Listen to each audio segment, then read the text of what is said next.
Alright, so today's art critique will be for the Mutant Chomper, since we have already done it for the last boss we faced on the previous stream. And so I think that's what we have today, because last Friday we did it for Laureline, so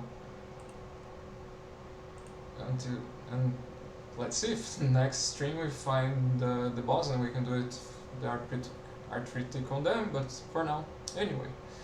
So before I begin this art critique, some disclaimers.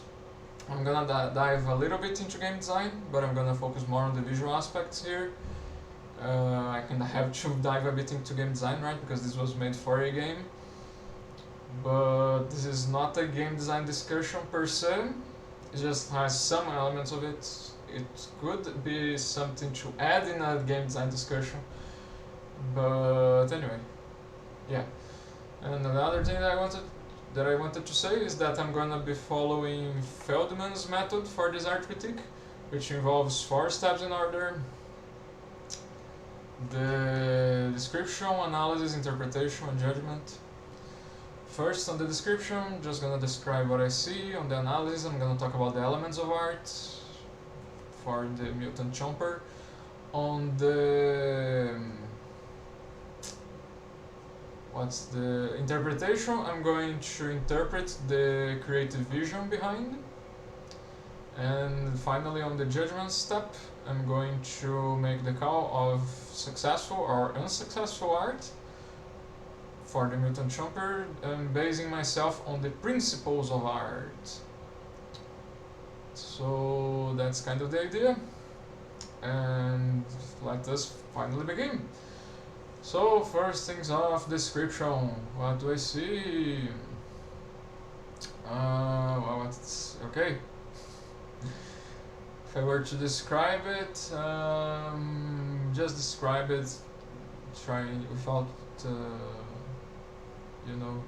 going a bit too further.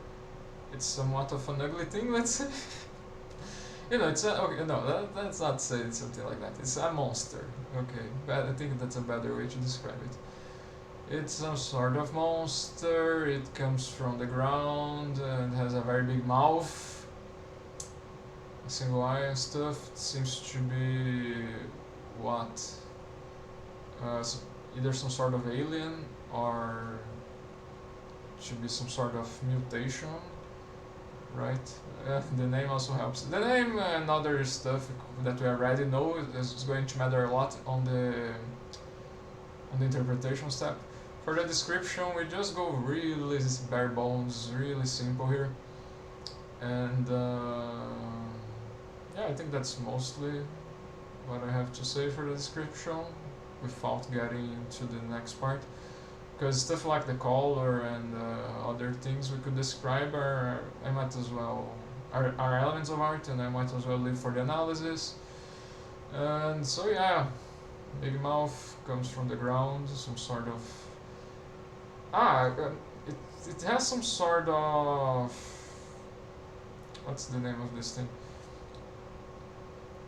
Twirling things of a plant. I forgot the name specifically here. They're not branches, right? Nor vines. Maybe some sort of vine? Yeah, either way. So, coming from the ground, and of that I guess we can say it's somewhat of a monster plant thing. And what else? And yeah, has a bunch of blotches also, I guess. I guess that's a good enough description. Let's move on to the analysis. So on the analysis, as I said, I'm going to talk about the elements of art. Most sources believe there to be 7: lines, shapes, forms, space, texture, color, and value. Although some authors consider an 8th one, which would be points, and I follow that line of thought. So I'm going to be talking about 8 elements here. And yeah, so first things, I can go with any order, so let's begin with points, since that's the one I'm differentiating from the norm here. So when it comes to the use of points here for this artwork,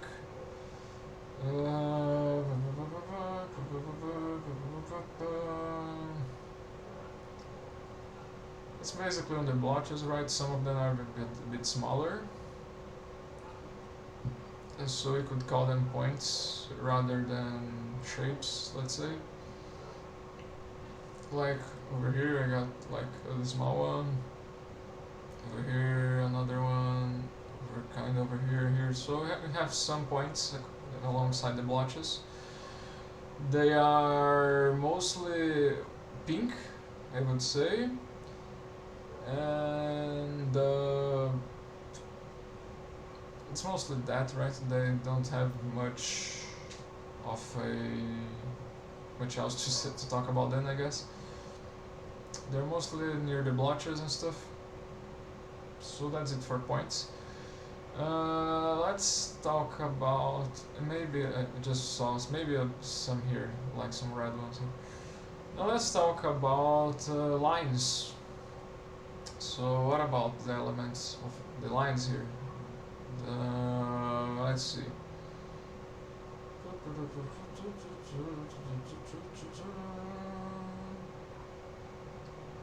Here is usual for Matt's artwork. I see a lot of smoothness on his use of lines, especially on this part here, on the body, let's say, of the plant, and on the mouth. Less on the teeth, but even then it's kinda there is still some smoothness there. That's some edgier parts, like here or here or here or here. Also here on this back part of the plant, also some like it's not necessarily an edge, right? But anyway, less smoothness there. What else? The thickness of the lines seems to be constant throughout the art here, so I don't think that was explored by the author in any way. And they're not very thin, but not very thick either. I don't think, to me at least, neither side of that calls my attention here. And what else is there for me to say? And I guess like, so the smoothness is mostly smooth, but some are edgier lines on the teeth and this back part here, and also I guess at the tip of the tongue. But yeah, I believe that's mostly it for lines. Also I guess the thickness is regular throughout the artwork. It seems to me like it does not vary. Not only it's not that thick nor thin, but it's follows that pattern, let's say. Anything else I would add?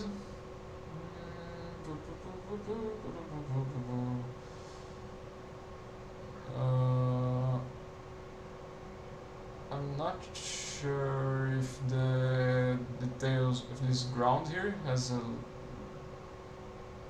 Not sure if it has a slightly thicker lines. Maybe not. Maybe just my eyes playing tricks on me. But yeah. But also is some relatively amount of smoothness there on that detail here on the ground. But yeah, I guess that's it for lines. Let's move on to another element of art. Let's talk about shapes now. For the shapes of the Mutant Chomper. By the way, shapes are the stuff that you get, for example, if you enclose a space with a line, although you don't need lines to have shapes. And those are like always through 2D, so that's what I'm looking for here. For the shapes here, be careful not to mix them up with forms, which are 3-dimensional. Shapes are always 2-dimensional. So, what can I say here? I guess there is more convex shapes, especially on this part here of the... Okay, first things first, like, it has many unique shapes in this. We can just describe with geometrical ones, like circles, squares, and triangles. Often, for example, on Team Fortress 2, that's what we can do. But in this case, I think most of the shapes here are pretty unique. And so for example, I think I can talk about how these ones are more convex, and on the mouth, perhaps as expected. Is it a concave? Are there more concave ones? Well, there is the mouth itself, right, which is a concave shape. The jaws, the mouth has to be the jaws and the upper part. But what else? The teeth, as we could expect, has some more not blockier, like squarish shapes. Although they are far from squares and rectangles and stuff. They are very stylized. Their forms. Sorry, their shapes. Their shapes. What else? So a lot of stylized, squares and rectangles on the teeth. Some concave shapes for the mouth. A bit of slender and curvy ones here on this part, right? What would this be? The stem of the plant? I don't know. Also on the vine things. More curvature on the shapes there, and also on the eye, I guess. More of a slender shape there also. I guess that's it for the shapes. Not sure what else could I say. Pretty unique shapes all around, and I guess we have like these small patches like shapes on the ground. Anyway, let's move on. Let's talk about the element of forms now, which is shapes are always two-dimensional, forms are always three-dimensional. One way to think about forms is how the objects, the parts of the artwork occupy the space around them. So depth is pretty tied to forms. So for the forms of the Mutant Chomper, let me see.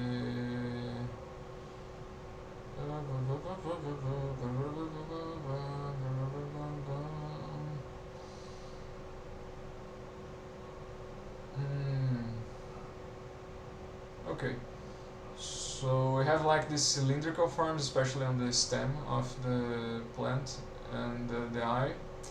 A lot of cylindricality there. Is that a thing? Cylindricality? I don't know, maybe not. What else? Some like leaf-like forms on this back part of the plant. And what else? Also, just a quick addendum, when I talked about shapes, I didn't mention the small blobs when it comes to shapes, but yeah, they're also there, next to the points. Anyway, back to form. Okay, cylindrical, like, it's not exactly a cylinder, right, because it's a like elongated one, but whatever. On these forms here, on the stem and the eye, these leaf-like forms here, and the mouth has some very unique forms to them, which has the forms of a mouth, right? As you could expect. Pretty noticeable. The mouth of this creature has proportions are a principle of art. I'm gonna get to there later. But the size of the forms used is on the mouth are big and noticeable to me in comparison to the rest of the body. What else? And we also have some like curvy forms on the mouth and a lot of irregularity, let's say. Although maybe that ties a bit better to texture, so I don't know. But yeah, I guess I would also mention maybe the tongue. I don't know. I guess I haven't said enough for forms. And also a lot of salient forms for the teeth. I guess I might as well add that. A lot of salient, protuberant forms for the teeth. And what else? And we have like this kind of toilet form, let's say, for this upper part of the mouth. It's like a hollow, kind of a hollow form on the upper part. Interesting choice of design, in my opinion. I think it makes it unique. But okay, I think now that's it for forms. I guess I could also add like there is like a spherical form for the eye. So I think that's being well made. Let's say I think it's easy to see. In any case, let's talk about now the element of space. That's gonna be an interesting one. So the element of space, I think, is pretty noticeable on the mouth itself. Not only has this very gaping space inside the mouth, but also, as I mentioned for the forms, this hollow part here. So that's how this space was mostly used, I believe, here. And there is also a bit on the, the distance, the small distance between the different leaves on the back part, and more of a tighter use of space between the mouth and the body of the plant and stuff. And also some generous use of space here, because the plant is curved, there's some space between the plant and the ground. But I think that's mostly it. Naturally, where this space was most, I think, or is more interesting use of space is on the mouth of the creature here. Yeah, okay. Well, let's talk about the element of texture. For texture, which is all about like the appearances of surfaces of objects and stuff on work of art. So like this part here, I think there's a lot of texture work on this part of the mouth. It's all like very irregular, an irregular surface. You see some of it on the body of the plant also, with like this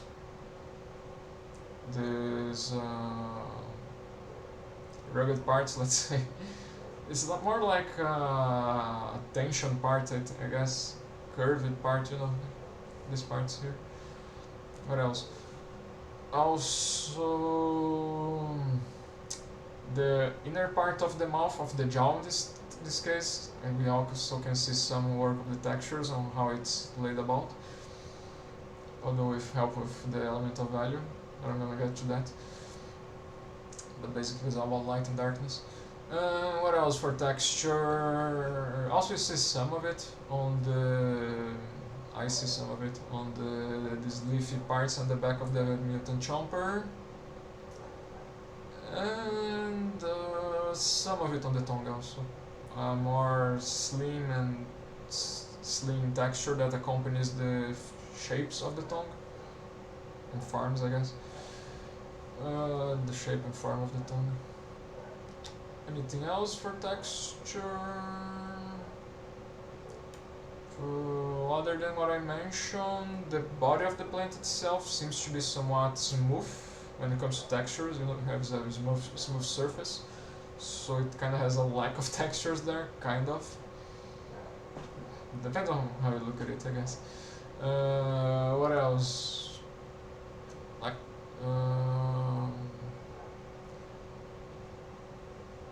that's not good or bad, by the way. It's about what the creator envisioned, and that's what we are going to get at later on this critique. What else? I think that's it for textures. There's also not that much work on texture on the teeth, neither on the eye. And yeah, I think that's it. Let's now talk about the element of value, since I mentioned it. So it's value, which is all about light and darkness, brightness and shadiness. So as it's usual for Matt's artwork, I also see here special care for value. We can kind of make out the darker part here of the artwork on this part and the lighter one on the left, and likewise here darker on this part, lighter on the left. We can see very different contrasts of the light and the darkness, lights and shadows. Also, the way the light's is being reflected on the surface of the body of the Chomper here. I think it's pretty. It helps to convey the texture a bit, or maybe the lack of texture. What else? We even see a bit of light being reflected on the teeth, so a lot of care for value here, and also on the mouth. Again, if you pay attention, bright, you see light being reflected on the tip, on the end of the mouth, and a bit of the darker part on the underside of it. So those are the main examples where I see the use of value. And pretty detailed, pretty... and also naturally there's the shadow itself of the creature on the ground. But yeah, a lot of details on the use of value, a lot of care for the different forms. In this case, the forms are very important of the thing here on the artwork, the Mutant Chomper.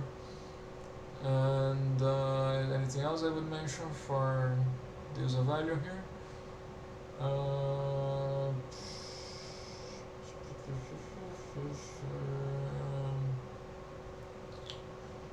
I don't know, I think it's pretty discernible, the lighter parts and the darker parts. I think that's what I would say. You can think about the principle of contrast if you already know a bit about this. I'm gonna get to that later, but anyway. Yeah. And I think we even see a bit here on this, blood stain on the upper part here. It seems like the left part is reflecting light. Yeah. So anyway, I guess that is going to be my analysis on the use of value here. A lot of details, a lot of it, a lot of use of value, and a lot of detailed use of it. Pretty predominant in many parts of the artwork. Also here on the dirt on the ground even.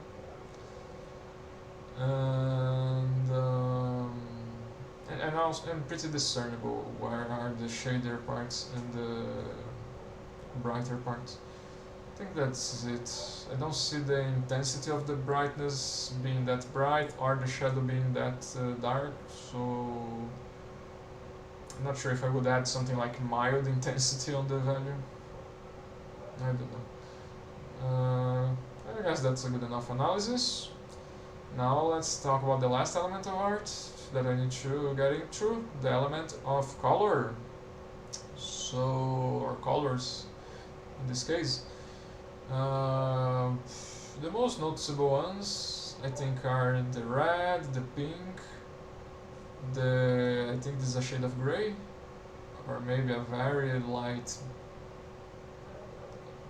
I was gonna say, no, probably not a brown. I think this is either a very light shade of beige maybe, or grey. And finally also there is the blue on the tongue, and also I guess there is this darker, is it like, I forgot the name of this kind of color. In Portuguese it would be called wine, not sure if vinho, wine, not sure if there's a color that relates to it. It's basically a reddish brown, very dark one. And I guess also there is the white on the eye. And by the way, I didn't mention this when I was talking about the value, but also we can easily see light being reflected from the eye. Just this one detail. But anyway, about colors, so yeah, red, pink, red on the body of the plant, right? Pink on the many details of it, and light gray, light beige on the mouth, on the big mouth. So I think those are the three biggest ones. Then after that, the more secondary colors, let's say as I see it, is the blue of the tongue. Let's call it less prevalent colors, I don't know. The blue of the tongue, the dark red, brown, dark reddish brown. I really need to see the name of this color, and the white of the eye. So, and I guess we have a lighter brown also here on the ground, on the earth. I think that's it for the element of color. Now let's get into the interpretation of their creative vision here behind the Mutant Chomper. So now we can finally think about stuff that's kind of obvious to us, that the fact that this is in a game, the fact that it's called the Mutant Chomper. We should even consider what we know for the gameplay of this game, the game design of it. Something that we can't see here on the just look at it, but it's kind of important because this art was serving the game one way or another. So that's how it works. So, for example, it looks like a plant for a different world. It will attack with burning acid and spread viral infections. So that's important to keep in mind. A bit of the description and the game design of this creature.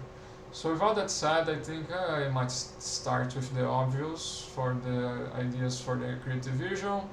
First one, for this to be an enemy for Epic Battle Fantasy 5.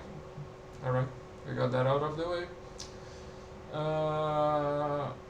What else? Because you know what we have said right here, we face this enemy in the game, we are playing the game, Epic Battle Fantasy 5, and so on and so forth. What else?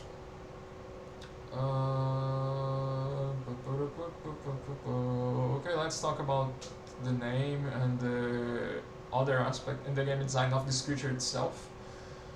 It's called the Mutant Chomper, and it attacks with acid and viral infections, which is tied to the bio element. So let's start simple. I'd also believe and another important part of the creative vision was for this to be some sort of mutated plant. As I said, it was one idea that I had when I was on the description, and I think it ties well with what we are seeing here, right? It's the Mutant Chomper, and also considering the game design, we have other chompers like the Leafy Chomper, the Magma Chomper, the Seaweed Chomper. All of them are plants, so that's also important for our game design, for the game design of the game, and for our interpretation here. So also considering that, I'm interpreting that the idea was for this to be some sort of mutant plant monster thing. But I think I'm gonna just bundle it together like mutant plant. I'm gonna call mutant plant monster. Let's say. I think kinda encompasses thing in a good way. We could say a mutant and a plant and a monster like separate, but I think we don't need to. So for now, an enemy for ABI5 is some sort of mutant plant monster. I'm also considering the use of acid and viral infections as helping with that interpretation, because if it's something mutant, then it might spread some sort of unknown disease, or have some sort of weird mutation. That's why the acid and the viral infections, again, because of the mutations, you never know what to expect. So yeah, so there's that. What else would I interpret as part of the creative vision here? Okay, this one is not as let's say easy to notice, but I still think it's pretty easy. And I think an important part of the creative vision was for the maw here, for this creature to... for the mouth of this creature to be important. to be something noticeable, to be was an important part of the creative vision here. We don't see much mentions about the mouth, but we do know that this plant can bite you in game. And also naturally I'm considering what I said for on the analysis, how the use of space is mostly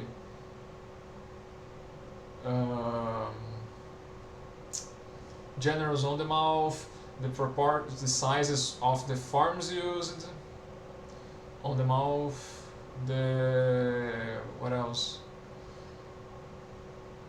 Especially that kind of stuff, but we could also mention the unique textures on the mouth and the unique shapes and forms of the teeth.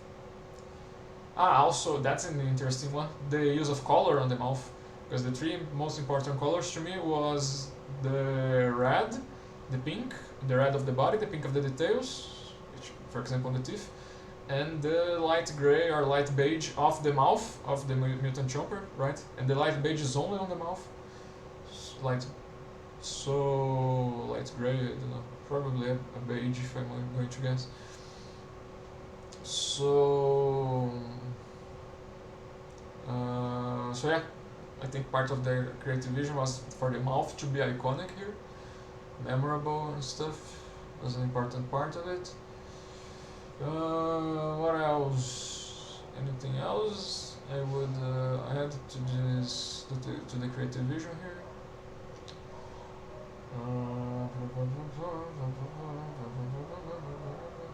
I already said plant monster, mutant plant monster. I was thinking like there's also the elemental weaknesses and resistances, but I think that ties to the idea of a plant monster, because plants are combustible. Let's say you can burn a plant, but for example, you can't burn a spider web. Did you know that? Because the spider web kind of melts. Although you could you could call that a fire weakness, but whatever. Anyway, it's not like some metal enemies in this game, for example, which could say are not that well affected by fire, maybe to high temperatures, but either way. Yeah, so I think that aspect of the game design is already included in the idea of a plant monster, mutant plant monster. What else? There's the elemental resistance, there's the stats effect resistances, but I don't see that tied too much to anything I would interpret here. What else? There's also the debuff resistances, so it's resistant, so you can't debuff that well its attack or physical defense. Interestingly, that can have kind of tie well to the resistance to debuffing attack and defense, but special attack can kind of tie well to the idea of a monster which uses its mouth, right? Because that means that its physical traits are stronger in a way, right? Because you can't debuff them. You know, it attacks with acid and fire infections, but if we debuff we can debuff the magic attack, but can't debuff the physical. And so yeah, I think the logic here, I think you understand what I mean here. But yeah, I don't know.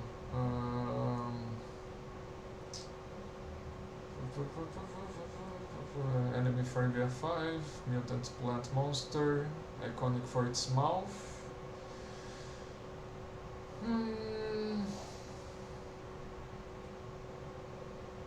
I would also say that part of the creative vision was a bit tied to the idea of an enemy for Battle Fantasy 5. I'm gonna change it a bit and say for this to be a medium-sized threat, let's say, for Epic Battle Fantasy 5. And again, considering the game design, considering the size of other enemies, so this is a way bigger, and this is considerably smaller. So in comparison to other enemies, consider the game design of Epic Battle Fantasy 5, I'm gonna say this to be a medium-sized enemy for the game.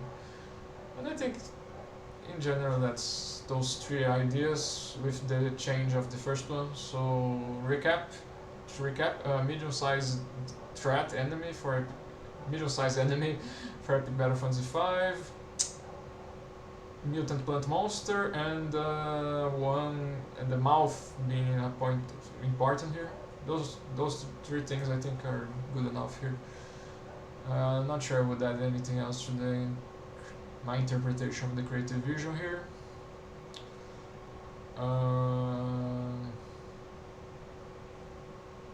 Yeah, other stuff that I'm thinking of, I think kind of ties to one of those three parts. So anyway, let's move on with that. So that's gonna be our interpreted creative vision here. And so now, on the last step of the art critique, on the judgment, I'm going to compare that to the principles of art here for this artwork, for the Mutant Chomper. Also the name Chomper ties to the idea of a mouth, right? Anyway, because the principles of art are basically how the elements are used, how the creator chose to use the elements, and so I'm going to talk about what I see about them here, what I see them communicating and stuff, and the idea is just to compare that to the creative vision that I interpreted and see how well do they fit together. By the way, if I knew the creator, I could just ask their vision here, his vision, Matt's vision, instead of interpreting, but I didn't do that, so I got interpret instead. But anyway, let's begin the judgment step. And one more thing, the principles of art, there is not really that much of a consensus, at least not on the internet, of what the principles are. There's like, every source has a different number of them and chooses different ones. A lot of stuff gets repeated. A number of people consider contrast, or emphasis, or unity, but some authors consider the elements are also principles, so it gets kind of messy. For this art critique, I'm going to be considering 6 principles of art: movement, unity, emphasis, contrast, balance, and proportion, which are basically what's on the Wikipedia page last time I checked, and that is basically adapted. That's basically adapted from the designer Alex White on his book The Elements of Design, with some changes. Basically, Wikipedia and I are adding the principle of movement here. So anyway, let's begin. Let's talk about that, the principle of movement, since I'm mentioning it. By the way, it does not relate to animations per se, the principle of movement. The principle of movement is how about how a work of art can kind of move your eyes, guide your eyes around in a certain path or direction. There is a thing, I always mention the manga Dragon Ball Z from Akira Toriyama, where that artist was very skilled at drawing a panel that naturally moved your eyes to the next one, then that one to the next one, that one to the next one. If you want a simpler example, you can think like arrow signs in real life. Whenever you see one, they kind of naturally move your eyes to the direction they're pointing. I have no idea if that's biological, psychological, or cultural, but whatever, for our purposes, matters little, I guess.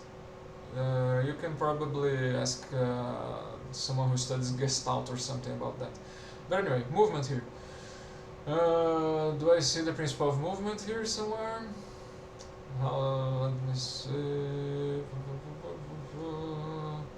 Remember, it's not about animation exactly. It's more about if our eyes being guided, moved around in one way or another. And I think I see it in 2 spots here more strongly for me. One is on the upper part of the maw of the Mutant Chomper.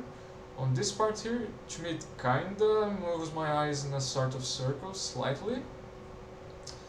that's where I see, that's one part of the artwork where I see it, and namely, so the principle is how the elements were used, right? And the elements used for that here, I believe, are especially the forms,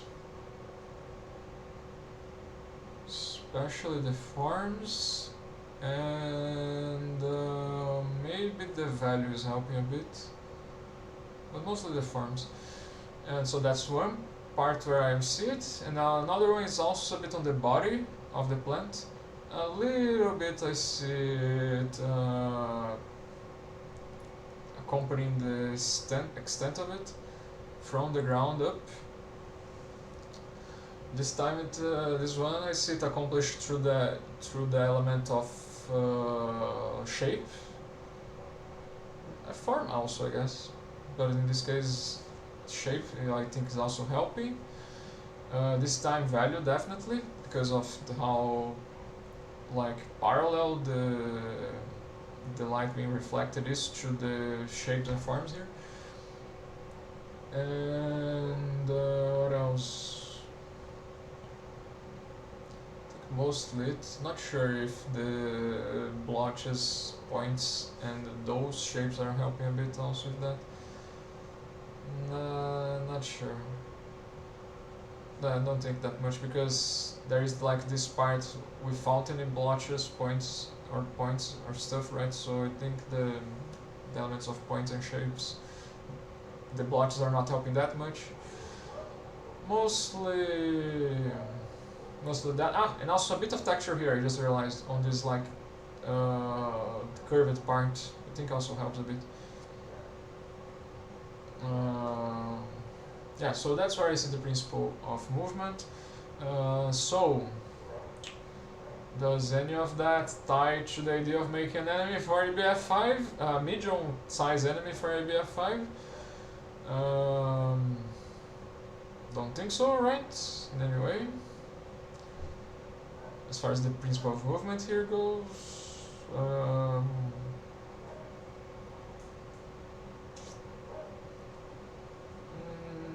don't think it's helping with that, the movement here. But on the other ones we might find something. What about or not? And then if I don't find anything, I might have to call this unsuccessful, but anyway. What about the other idea? What about being a mutant plant monster? So, okay, this part here is easy, right? Because it's the body of the plant, it sprouts from the ground, so that's pretty expected for a plant. One way or another, plants grow on the ground, many of them. So, the principle of movement, communicating that morphological trait of a plant, I think ties to the creative vision that I interpreted. What else?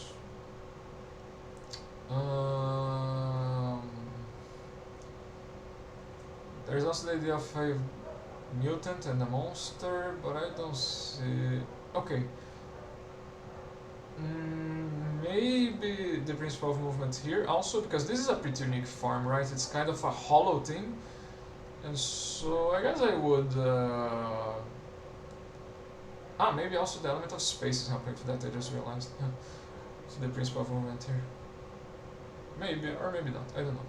But I think like the principle of movement here, communicating this form specifically, I think that's kind of ties to what you would expect as a very change in the morphology of a plant or something. So also tying to the idea of being a mutant. More of a mutant. I wouldn't tie this necessarily to a monster, although those things are not too far off, right? So maybe you could still call that. But especially a mutant. Also because we can compare it to the other chompers, which do not have that, so I think this hollow part here is helping communicate the idea of a mutant. And finally, the last part is, what about a focus on the mouth? So what do you know? The principle of movement here is on the upper side of the mouth.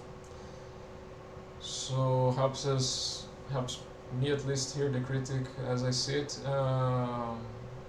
notice the mouth more. And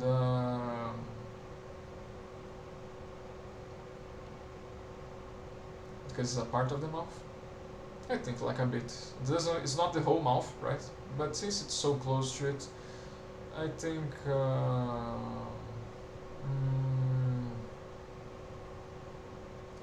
I think it helps, especially because of the size of it, right? If it was a very small, let's say, loop, I think it wouldn't be that helping that much. But since it's the size of the loop, the pathway here, I think ties well to the dimensions of the mouth, so which are big for the rest in comparison to the rest of the body. So that's my take on this. Let's talk now about the principle of unity, which is all, you can say unity slash variety, which is all about unity is about different parts of the artwork apparently working together.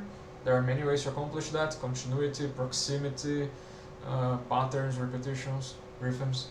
And the variety is the opposite, which is, variety, different stuff. How many are there? And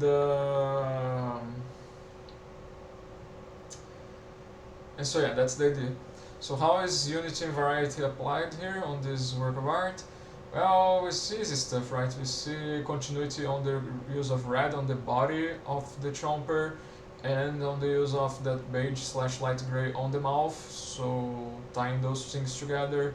We see this would be rhythms. Rhythms are basically patterns, repetitions with slight differences.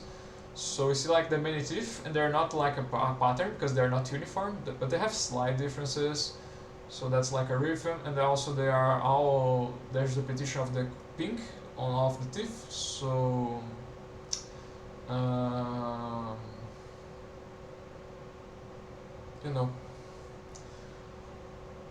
that ties well to, that's our an example of unity here. If we're gonna talk about how variety was achieved, for example, on the use of blue on the tongue, more varied color from the rest of the parts here. Also on the use of the reddish dark brown, what's the name of it? Even on the eye, the white of the eye. So all of that is an example of variety being achieved here. And so, so those are, I think, good examples of unity and variety being applied. And the elements. I think whenever I talked about color, as expected, the element of color helped achieve variety. On the teeth, it was the shapes and forms. I could mention the texture also. There is like a repetition on the texture around the mouth, especially the jaw and the teeth, and the part near the teeth. That's all unity, repetition on the texture. And also on the blotches, the points, I think are also like being repeated. Another example of the element of points here being used to accomplish a bit of unity. Just the value here, I don't see that much unity. There's some variety because there's brightness and darkness. But anyway, without that said, does any of that tie to the idea of a medium-sized enemy for EBF5? Interestingly, I think I see it a bit here, because the use of the variety on the value, being bright, having bright part and a dark part, especially because the way it was used to make a darker part on the right and a brighter on the left, ties naturally to Epic Battle Fantasy game design of having enemies on the right. This could be an RPG like Earthbound, where the enemies are in front of you, but since this is like a Final Fantasy where the enemies are to your right and the players are to your left, I think the shader parts further on the right and the brighter parts on the left contribute to that game design, because that means that it's easier to see your enemies. The parts closer to the center are easier to see, and so because they're brighter, and the parts farther from the center are darker, are shadier, so it's harder to notice details, and your eyes are usually on the center of the screen. Easier to be on the center of the screen, right? So that's how I see it being tied to the game design of Epic Battle Fantasy 5, but also the previous ones I might as well add. And so yeah, that's how variety I think is helping to accomplish that. For the rest, I don't see it tying to the idea of an enemy, medium-sized enemy for EBF5. When it comes to the Unity here, and variety on the other stuff that I mentioned, it's just like, don't get me wrong, there are the other chompers and stuff, but why would this be tied to Epic Battle Fantasy specifically? You know, why couldn't it be for a different game? I'm looking for something iconic or tied to the game design, for example. And I don't see why this couldn't be an enemy for another game, just considering for the Unity. I don't see how the Unity could communicate that this is specifically for Epic Battle Fantasy in one way or another. So yeah, that's kind of my idea here. What about the principle? Sorry. There's other ideas of the creative vision.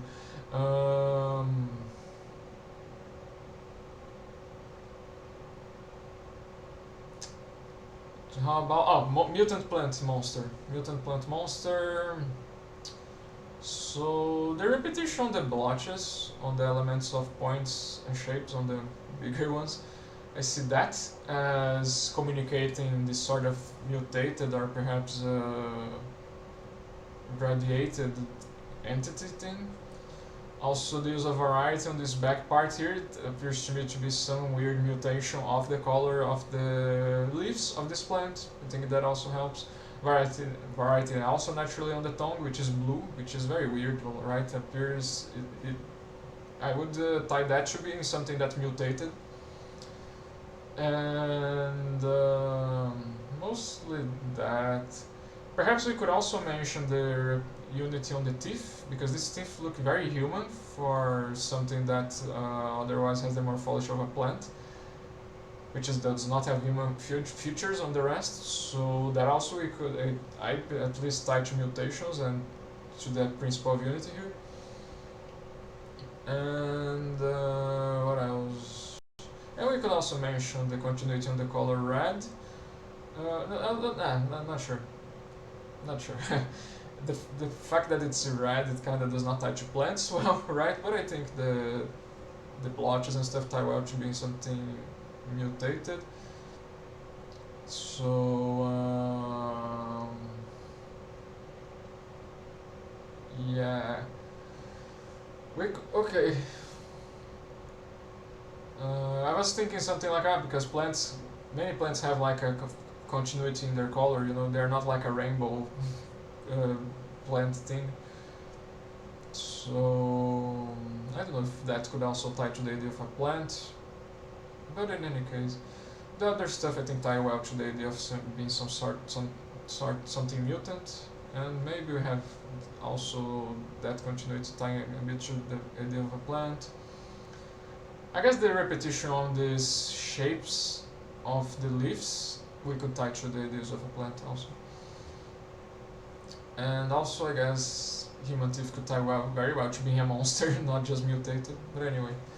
What about finally the idea of of something focusing on the mouth? Now it's easy, right? Because since there is Unity on the color used on the mouth, the light gray beige thing, and also the unique textures that get repeated on the mouth, the patterns of the teeth on the mouth, all of that are unique attention to the mouth. If there was teeth on other parts of the body of this creature, it could kind of get blended, let's say. But since there's so much focus on the mouth, on the Unity, I think that ties well to the creative vision here. Okay, let's talk about different principle now.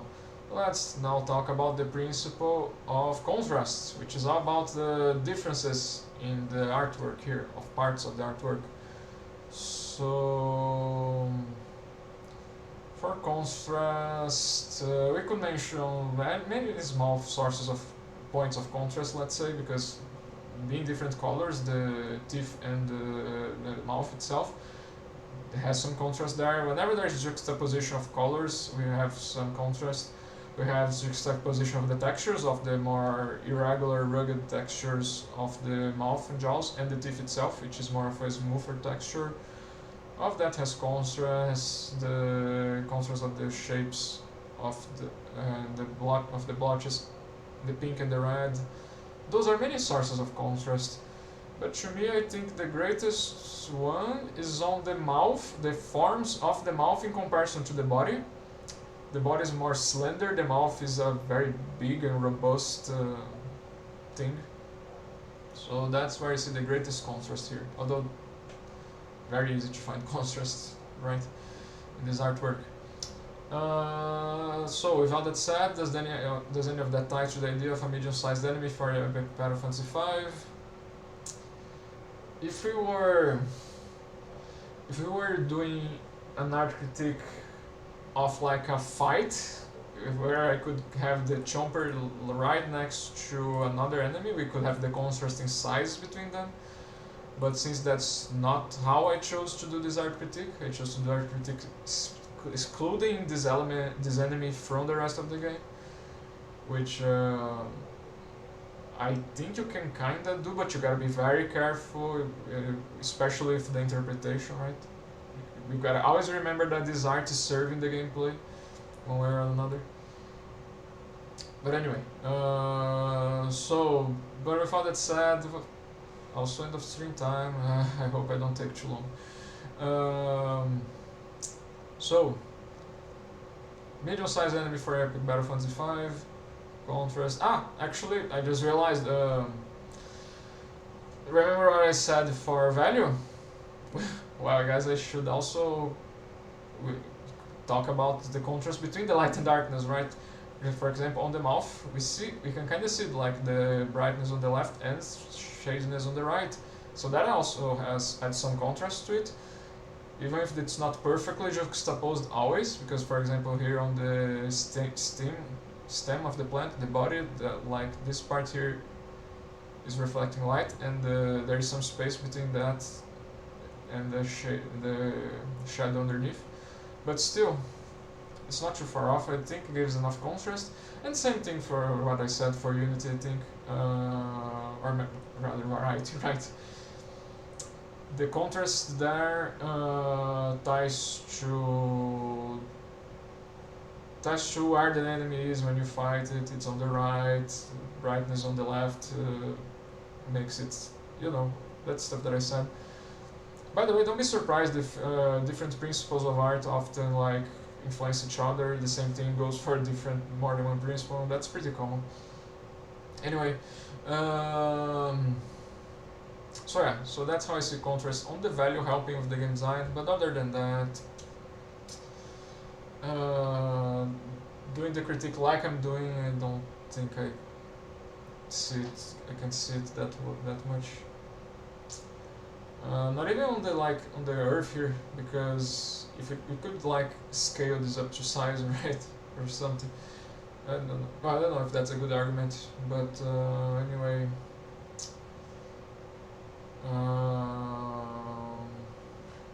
Yeah, I don't know. Let's leave it at that. What about the idea of a mutant plant monster? So to me, the greatest source of contrast, which is between the mouth and the body, I think ties very well to that. Not only the body is slender like a plant, like you would expect from you see from many plants, but to tie that to the mouth is pretty menacing for one, I guess, but also unexpected for a plant. I know that technically that also goes for the other chompers. But even you could have a similar argument for them also. Perhaps not the mutant part, but anyway, plant monsters. But in any case, I think this contrast to me helps a lot convey this idea of a plant monster, a big mouth, very disproportionate to the rest of the body. And the contrast of the different textures and colors of the teeth. And I guess also maybe forms of the teeth and the mouth, I think, also help communicate a bit the idea of a mutant.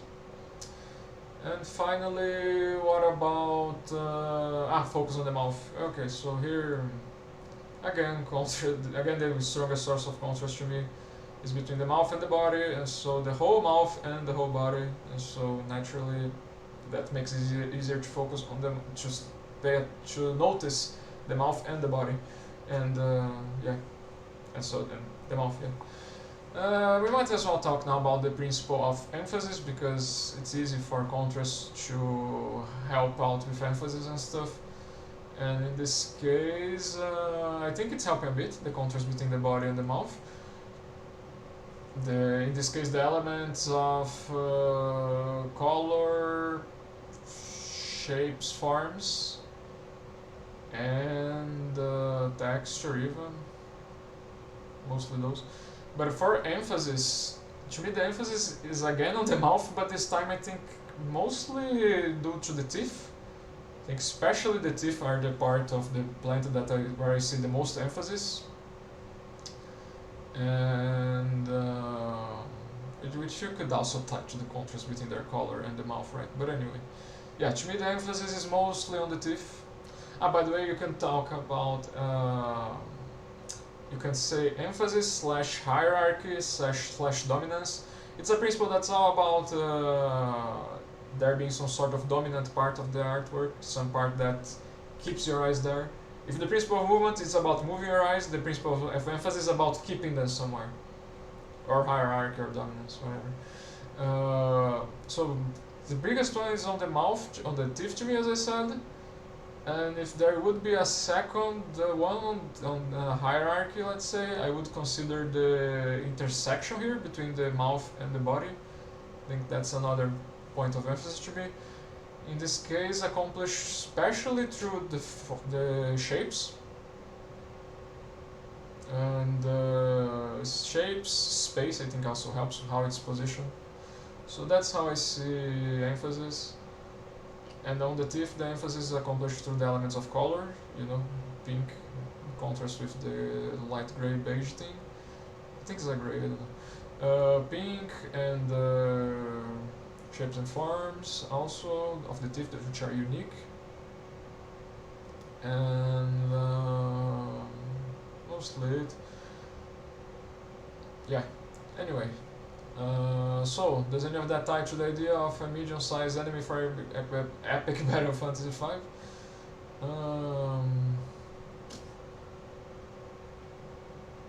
Don't think that much. Oh, okay. On some teeth we can see that angled light here on the ones on the tip of the mouth. You can see like the left part's brighter and there's a shadier part on the right.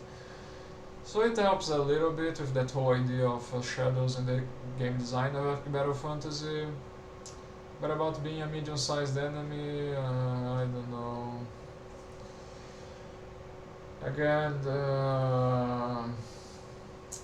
because of the way I'm doing this critique without comparing to other enemies, I don't think it's fair to say anything else, I believe. Oh well. What about the idea of mutant plant monster? So again, we're focusing on the teeth. Teeth, I think, as I said before, is something that shows up in a mutation stuff. And they're also pretty monstrous and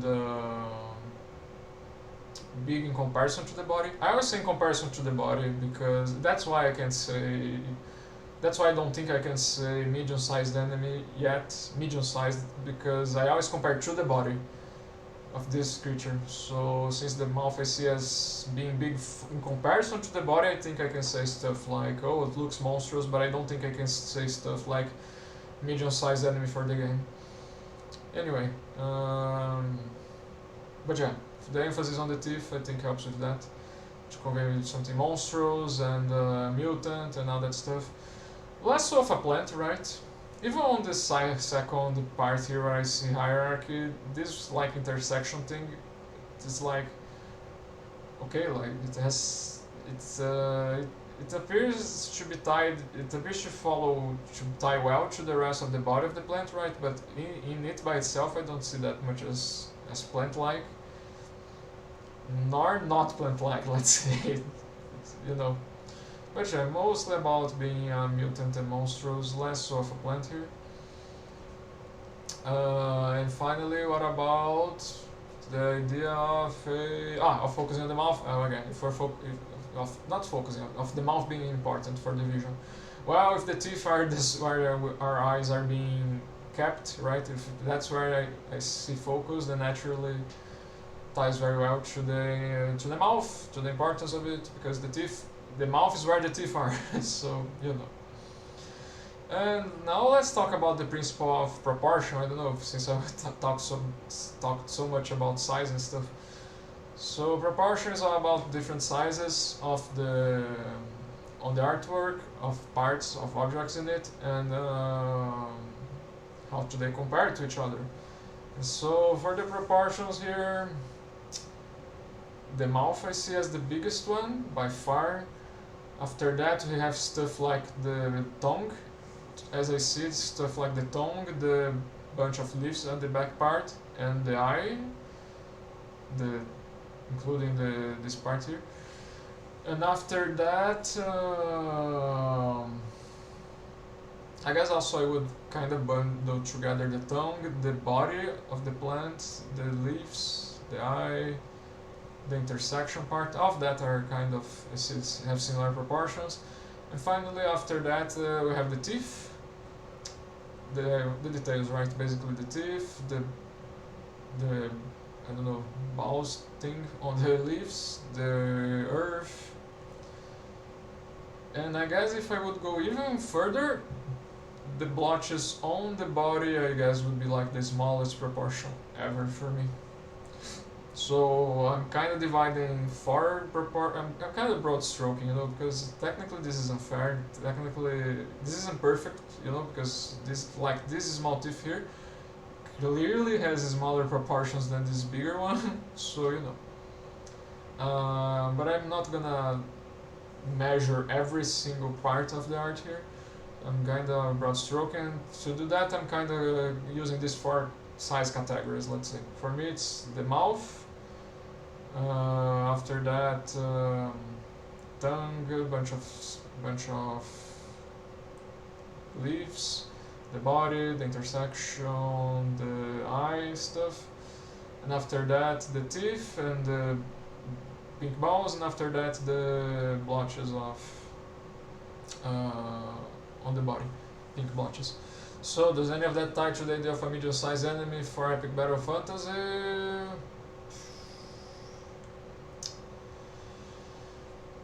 The proportions here. What I'm thinking only is if this was a like tiny enemy, does the zoom matter? I guess we should consider the creator's presentation here and consider this to be the size that we should talk about here, not consider that it's zoomed in or zoomed out. The only question is that the only thing is that we'd have to consider the rest of the game to call this size medium or big or small. Annoying. That's why I think there is also merit in doing art critiques on screenshots of the game, let's say, because you can see that kind of stuff. But since that's not what we're doing here, yeah, don't see the proportions communicating this to be a medium-sized enemy necessarily. I don't know, this feels weird. I don't know. Yeah, maybe this is the part where doing art critique of an asset of a game kinda screws things over a bit, but whatever, let's just move on with it. If I'm doing something wrong, I hope somebody can correct me or something, comment about it. Whatever, make a comment. So yeah, but considering that proportion, those like 4 sets of sizes of parts of the art here, I don't see that communicating medium size or anything, and neither tying to the game design of Epic Battle Fantasy, specifically Epic Battle Fantasy, so you know. What about the idea of a mutant plant monster? So, okay, easy now, right? Because the proportion of the mouth is the one with the biggest proportions of it, and being that different from the body, again, to me makes it look especially monstrous. Not necessarily mutant, maybe, I guess, but especially monstrous, being that difference in proportions, I think to me helps communicate that a bit. The mouth being the biggest one. What else? Because that's mostly it for the proportions, because the tongue shares proportions with the bunch of leafed part and the eye, and all of those are kind of mutant slash monstrous to me, but they also share proportions with the body and the intersection part here, as I see it, and so like the whole I see it as not helping communicate that idea cohesively. You know, they're saying different stuff. You know, some parts say that's a plant, some parts says that it's a mutant to me, but they're not saying it together. Let's say. So that's for the proportions. Consider the proportion. But the mouth does communicate that to me, so that's helping. And now the other part is easy, right? Because if the mouth is the part of the biggest proportion, and that's the only part of that proportion, roughly. So easy, right, to notice and stuff. Also a little detail. As I mentioned, the blotches as the smallest proportion, right? And so maybe that could tie a bit to the idea of being mutant also. So the mouth for being something monstrous especially, and the bunch of blotches and stuff, I think I see having its own like smallest proportion, I think also helps the idea of communicating some sort of mutation, or that this thing was affected by radiation or something, I don't know. And finally, the last principle is the principle of balance, which is all about finding some sort of state of tension or equilibrium, and how even or uneven that is. Does it look like it's going to break apart? Does it look like it's going to fall down? Stuff like that. And very interesting, I think I see it a bit here on the body, because on these parts here, to me I feel like they're a bit tensioned, and that's what's keeping the plant in place. So it's kind of balanced, you know, it doesn't look like the plant's going to fall off. Maybe the mouth, it's a bit, to me, making it look like it could be bending a bit. No, not really actually, because the body's further behind. But yeah, so this is like a state that's balanced, but I see it's being tensioned because of the body and stuff.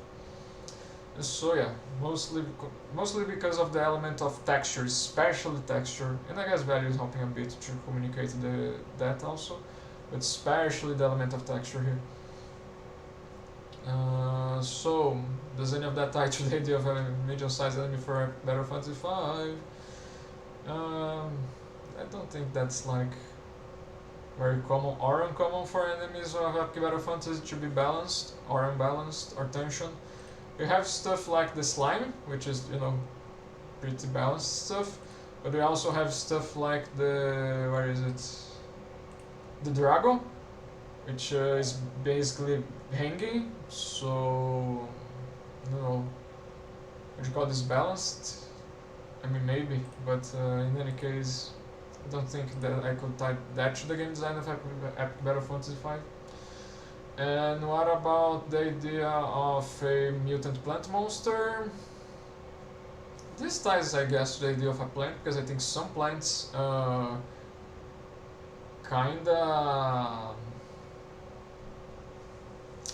have that property, that morphology. They are kind of hanging their fruit perhaps on their branches and stuff. And so perhaps, and I see that sometimes, I think. And I think that helps communicate. Also, just in general makes me look at the morphology of the plant, the body of it. So tied to the idea of a plant, not so much of being a mutant or a monster, but you know, it's fine. And finally, what about the focus on the mouth? The idea of the mouth. I don't see the principle of balance helping here, right? Because we're just looking at the body. And so, as I said, if this plant was like hanging, then we could say, oh, the mouth is the one which is causing the unbalance, apparently, visually. But in this case, since it looks kind of balanced in general, I don't think I'm going to make that a statement, and so I don't think it's helping with the idea of the mouth being important here. And so, finally, we've covered all principles. So, most of them helped with the idea of a mutant plant monster, one way or another, right? In many different ways. A number of them also helped with the idea of the mouth being important for the creative vision. And some of them, namely the contrast and the unity and the emphasis a bit, those helped with the game design of Epic Battle Fantasy, right? Although sadly, again, I don't think I see anything that communicates this is a medium-sized enemy especially. Without comparing to the other enemies of Epic Battle Fantasy 5.